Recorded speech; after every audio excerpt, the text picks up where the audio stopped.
sure, I don't know for a fact, but I'm sure he was the top of his class. He's one of the smartest guys that I know. I mean that sincerely. With an engineering degree. And then before he moved to Fort Worth, Texas, for 6 months, Michael told me that his dad worked for free for a gentleman to learn how to do power washing and how to do restoration, which he came down to Fort Worth and did for 10 years before he started his company. I can always remember the first days of the PW&A. I remember the day Robert called me to start it, and he got, I think, 13 or 14 people from across the country to come down there in December 1992, and everybody showed up except for one guy. There was a big storm in New York, and he just couldn't get the plane up. They couldn't get the plane off the ground. But he's the hardest working guy that I've ever come across.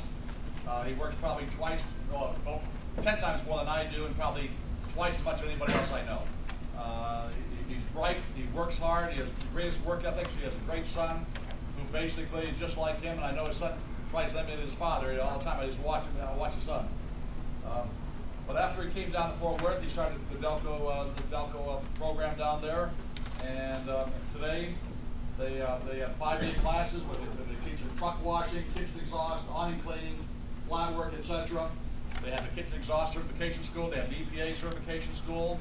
Anything that comes with education, they have all kinds of tapes, for learning different things. I talk to a lot of people on the telephone, and I make them aware, there are things out there in the field that you can go and make a telephone call and get all this education.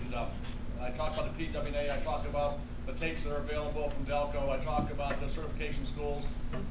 I know when I started in this, I was in the insurance, but still in the insurance business, and one day somebody came up to me and referred somebody to me as far as he couldn't get insurance. That was for a power washing. The name of the company was Wash on Wheels, and they were out of Gettysburg, Pennsylvania.